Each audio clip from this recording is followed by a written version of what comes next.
পুত্রের শিশু।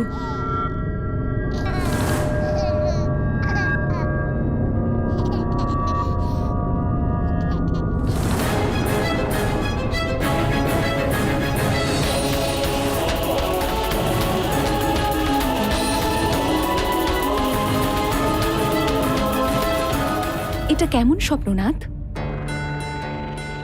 ওই শিশুটি কি হনুমান ছিল? কিন্তু মুরলী মনোহর, স্বর্গের অপ্সরা কি করে বানরের জন্ম দিতে পারে? ওর নাম তো পুঞ্জিকস্থলা ছিল স্বামী, কিন্তু স্বপ্নে যে নারী ছিলেন তাকে তো অঞ্জনা নামে ডাকা হচ্ছিল। পুঞ্জিকস্থলা স্বপ্নে নিজের ভবিষ্যৎ দেখতে পাচ্ছিলেন। ওনাকে পবনপুত্র হনুমানের মা হওয়ার জন্য অঞ্জনা নামক বানরী রূপে জন্ম নিতে হয়েছিল একটা অভিশাপের জন্য। কিন্তু পুঞ্জিকস্থলা তো ভগবান ভোলানাথের একনিষ্ঠ ভক্ত ছিলেন, তাহলে উনি অভিশপ্ত হলেন কি করে?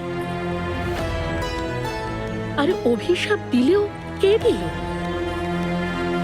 আর কেন? এই জগতে সৌভাগ্য অথবা দুর্ভাগ্য, অভিশাপ বা আশীর্বাদ কোনো কিছুই অকারণে হয় না। পুঞ্জিকস্থলাকে এক মহান দায়িত্ব দেওয়া হয়েছিল। তার জন্য তাকে জেনে শুনে অভিশাপের ভাগী হতে হয়। পুঞ্জিকস্থলা যতটা শ্রদ্ধা ভগবান ভোলানাথকে করত, ঠিক ততটাই দেবগুরু বৃহস্পতিকেও। সর্বদা ওনার সেবা যত্ন করতে ব্যস্ত থাকত। একবার গুরুকে প্রসন্ন করার জন্য ও একটা রুদ্রাক্ষের মালা তৈরি করে। গুরুদেব, এই উপহার গ্রহণ করুন। কি সুন্দর মালা বানিয়েছ পুঞ্জিকস্থলা। পুত্রবতী ভব।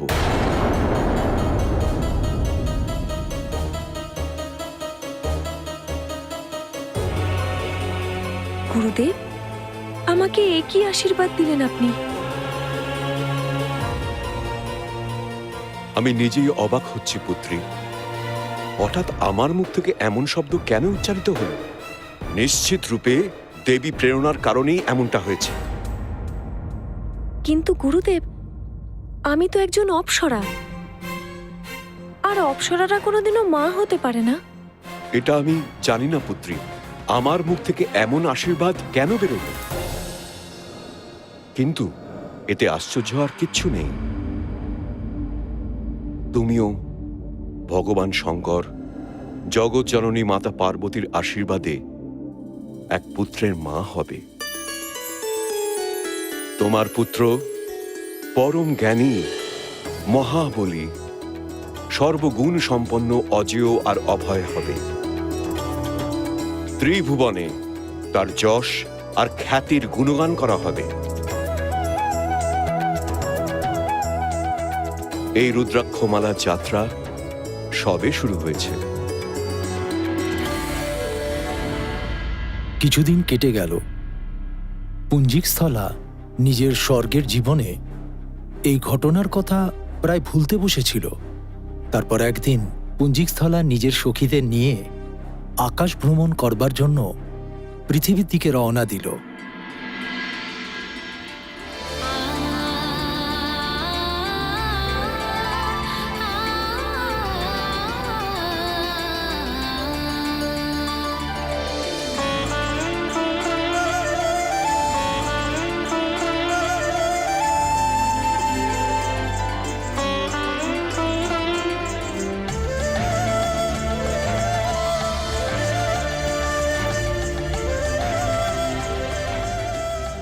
গোটা সংসার স্বর্গের ঐশ্বর্য আর বিলাসিতার স্বপ্ন দেখে, আমাদের ঈর্ষা করে, কিন্তু পৃথিবীর এই সৌন্দর্যের কোনো তুলনা হয় না।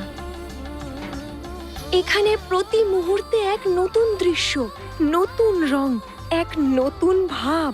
আচ্ছা,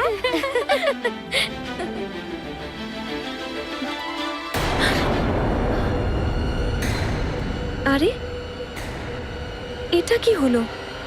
হঠাৎ যান দাঁড়িয়ে পড়লো কেন?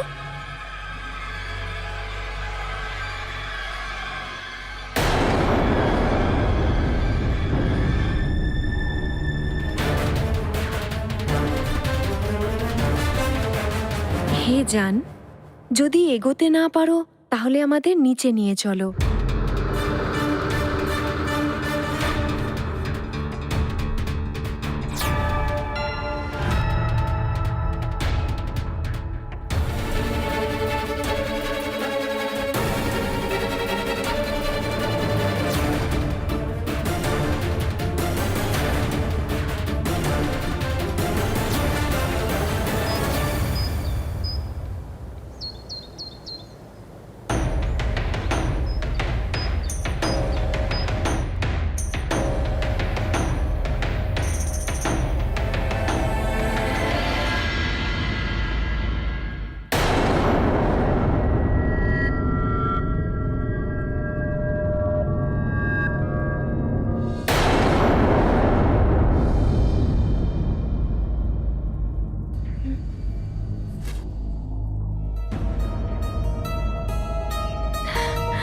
কোথায় যাচ্ছ তুমি?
মুনিবর, আমাকে ক্ষমা করে দিন।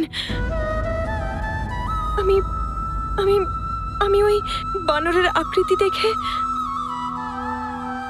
মুনিবর, আমি আপনার তপস্যা ভঙ্গ করেছি। আমি বুঝতে পারিনি যে ভিতরে আপনি আছেন।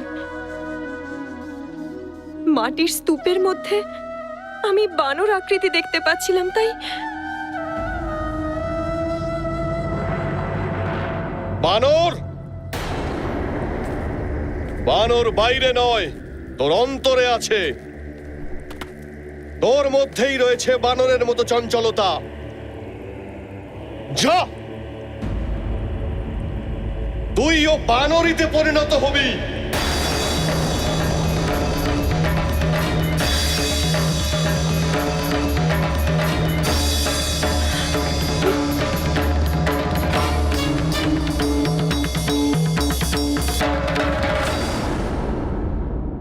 কিন্তু প্রভু, পুঞ্জিক স্থলা তো খুবই শান্ত স্বভাবের অপ্সরা ছিল। ওর মনে এত চঞ্চলতা কিভাবে তৈরি হলো? চঞ্চলতা তৈরি হয়নি, পুঞ্জিকস্থলার মনকে চঞ্চল করে দেওয়া হয়েছিল। কে করেছিল প্রভু? আমার যোগমায়া, যাকে মানুষ মহামায়া বা পরাশক্তিও বলে থাকে। কিন্তু যোগমায়া এটা কেন করলো প্রাণনাথ? যখন আমাদের এই সংসারে আমার হস্তক্ষেপ প্রয়োজনীয় হয়ে ওঠে, ঠিক তখনই যোগ মায়া মানুষের মনকে বিচলিত করে তোলে। মৎস্যগন্ধাকে দেখার পর যদি মহর্ষি পরাশরের মন বিচলিত না হতো, তাহলে মহর্ষি বেদব্যাসের জন্ম কিভাবে হতো? আর যদি মহর্ষি বেদব্যাসের জন্মই না হতো, তাহলে দাপরে বেদের উদ্ধার করে সেগুলির বিভাজন কে করত? মহাভারত আর শ্রীমদ্ ভগবত কে রচনা করত? আসলে সেও আমারই একজন অবতার। ঠিক একইভাবে মাতা কৈকেয়ী, সে তো শ্রীরামকেও ভরতের মতোই ভালোবাসত। যদি তার মন বিচলিত না হতো তাহলে শ্রীরামের বনবাসই বা কিভাবে হতো? আর যদি শ্রীরাম বনে নাই যেতেন তাহলে না তো সীতাহরণ হতো আর না রাবণকে বধ করা যেত। সেই জন্য হনুমানের জন্মের পরিস্থিতি তৈরি করতে পরাশক্তি দেবগুরু বৃহস্পতির মুখ দিয়ে পুত্রবতী ভব এই আশীর্বাদ প্রদান করিয়েছেন, আর তপস্যারত মুনির মুখ দিয়ে এমন অভিশাপও দিয়েছেন। মুনিবর, আমাকে ক্ষমা করে দিন। এত বছর ধরে আমি মৌন থাকার পরে আমার বাণী থেকে যে বচন বেরিয়েছে তা মিথ্যে হতে পারে না। আমি চাইলেও এই শব্দ ফেরত নিতে পারবো না। এক্ষেত্রে না তো তোমার কোনো দোষ আছে আর না তো আমার রয়েছে। ভগবানের অনুপ্রেরণাতেই এটা হয়েছে। তুই কষ্ট পাস না পুত্রী, তোকে যে ভগবান মহাদেবের অংশকে জন্ম দিতে হবে।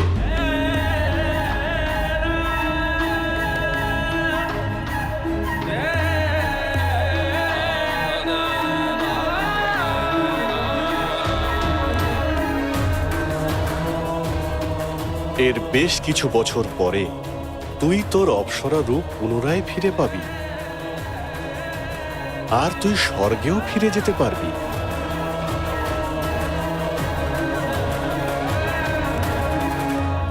মুনির ওই অভিশাপের জন্য পুঞ্চিকস্থলা স্বর্গবাসের অধিকার হারালো, আর ও পৃথিবীতে বানররাজ কুঞ্জরের পুত্রী অঞ্জনা রূপে জন্ম নিল।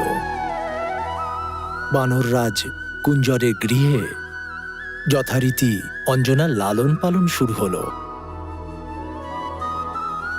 পূর্বজন্মের সংস্কারের জন্য অঞ্জনার মনেও ভগবান শঙ্করের জন্য অনন্য শ্রদ্ধা ছিল। সময় অতিবাহিত হতে থাকল। যৌবনের ফুল ফুটতেই অঞ্জনার সৌন্দর্য প্রস্ফুটিত হল। কিন্তু অন্য যুবতীদের থেকে আলাদা অঞ্জনা বস্ত্র আর অলঙ্কারের পাশাপাশি অস্ত্রবিদ্যাতেও আগ্রহ প্রকাশ করে। বানররাজ কুঞ্জর ওকে বাধা দেবার বদলে ওকে আরো উৎসাহিত করে তোলে।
অতি উত্তম, তেজস্বী ভব।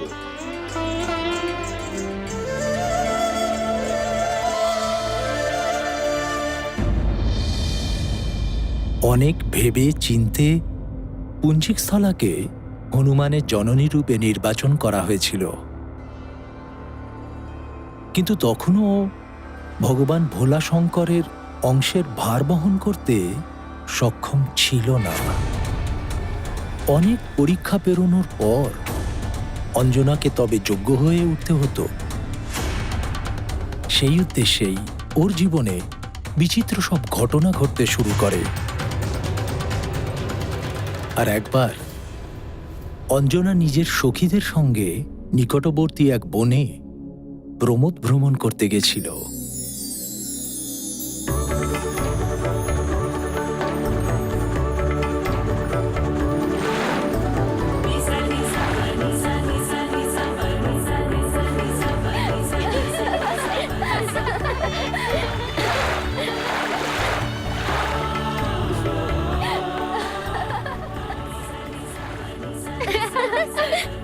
দেখো না অঞ্জনা, জলটা কি ঠান্ডা, খুব আনন্দ হচ্ছে। এসো না।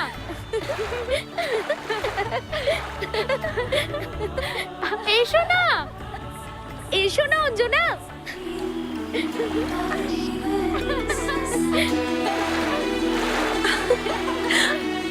আরে ধ্যান, কি করছো তোমরা? তোমরা থাকো জলে, আমার তো পাড়ে বসে থাকতেই বেশ ভালো লাগছে।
হে প্রভু, এ তোমার কেমন লীলা!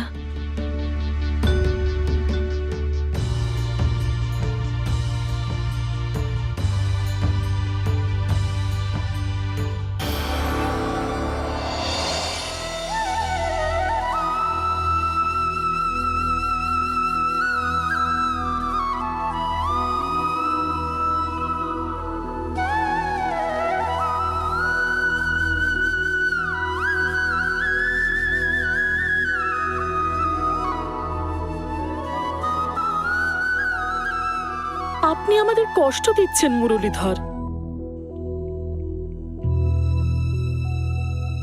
আমাদের সবার মনে কত প্রশ্নেরা উকি দিচ্ছে, আর আপনি সেই সময় মুরলি বাজাচ্ছেন। প্রিয়ে, তোমার মনে যদি এতই প্রশ্ন থাকে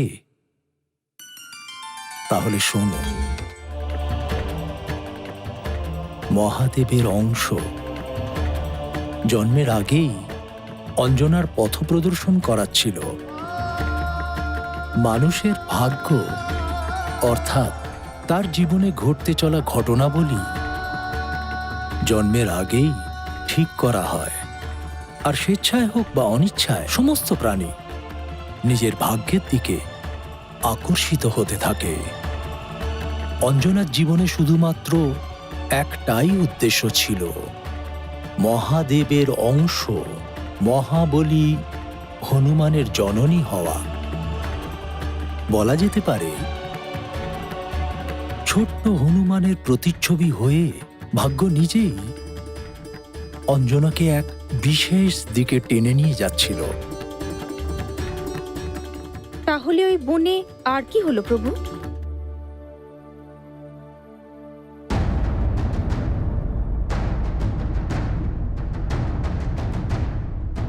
ওখানে যা হলো তা খুবই ভয়ঙ্কর আর রোমাঞ্চকর ছিল।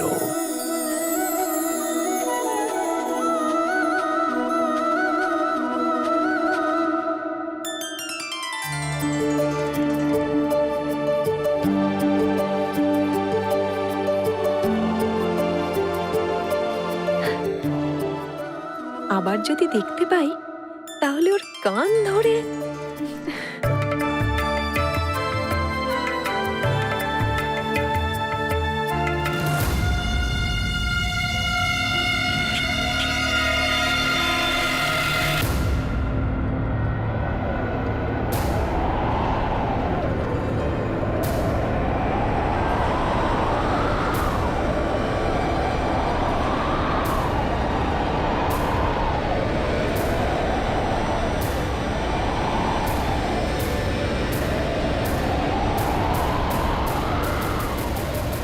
হে ভূপতি ভগবান রুদ্র, হে মাতা রুদ্রাণী, আমাকে রক্ষা করুন।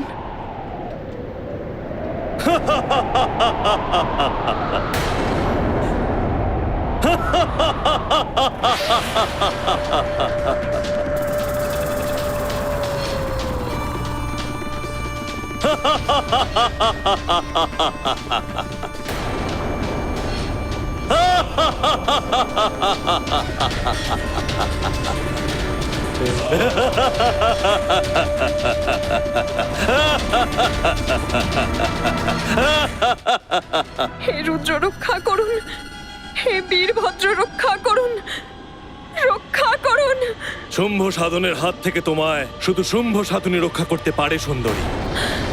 ভয় পেও না, তুমি আমার হয়ে যাও, আমাকে বিবাহ করবে, তাহলে এই সংসারে তোমার আর কাউকে ভয় পেতে হবে না। কারণ ত্রিভুবনে আমার চেয়ে বেশি বলশালী, আমার থেকে বড় বীর কেউ নেই। এসো, আমি তোমাকে বিবাহ করব।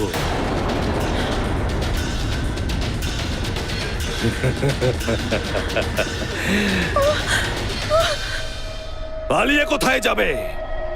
দাঁড়াও, আমি কিন্তু ক্রোধান্বিত হয়ে পড়ছি।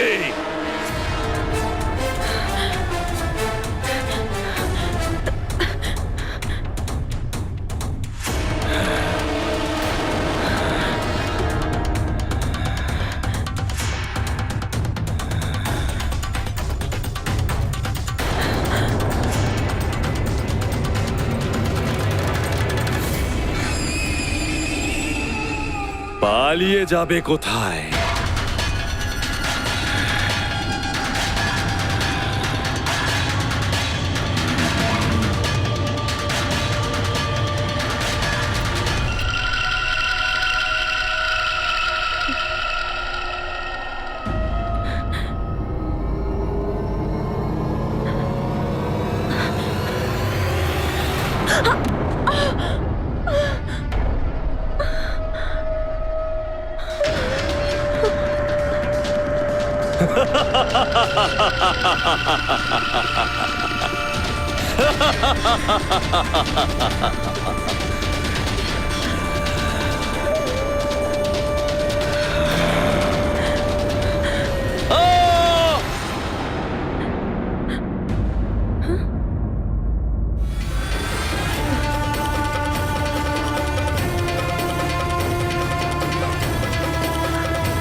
আমি ওকে অজ্ঞান করে দিয়েছি।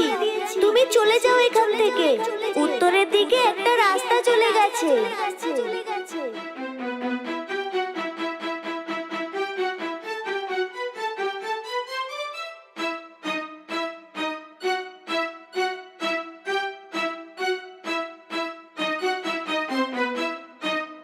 কিন্তু প্রভু, যে বনে শুম্ভ সাধনের মতো ভয়ঙ্কর রাক্ষসের প্রভাব ছিল, সেই গহীন বনে ছোট্ট হনুমান অঞ্জনাকে নিয়ে গেলেনই বা কেন? হ্যাঁ নাথ, আবার নিজেই মাকে রক্ষাও করলেন। এই জগতে কোনো কিছুই অকারণে হয় না, নিশ্চয়ই কোনো কারণ আছে। ঠিক আছে, আপনি যদি বলতে না চান তাহলে বলবেন না, কিন্তু এটা তো বলুন, তারপর অঞ্জনার কি হলো? যে উত্তর দিকে শিশু হনুমান মা অঞ্জনাকে পাঠিয়েছিল, সেখানে ঋষি পনকের আশ্রম ছিল। ঋষিবর অঞ্জনাকে অভয় দিয়ে তার সমস্ত কষ্টের কথা শুনলেন।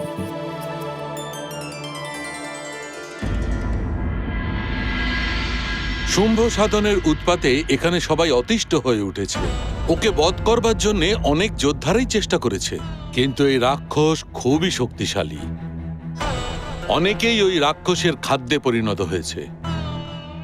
এখন শুধুমাত্র একটাই আশা আছে, তোমার ওই রহস্যময় রক্ষক ছোট্ট হনুমানের মতনই এই বীর যোদ্ধাও বানর জাতির,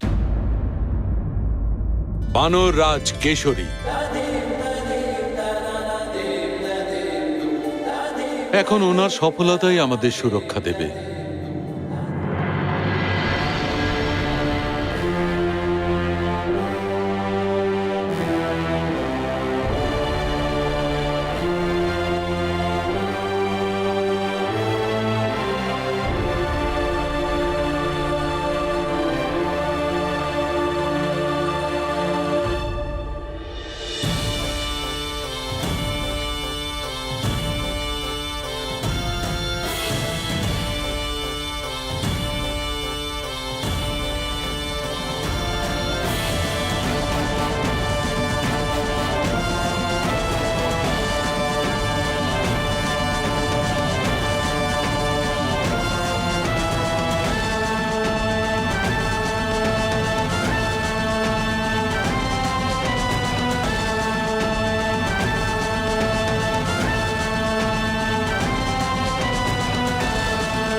For more updates, subscribe to our channel, click the show links and enjoy watching the videos.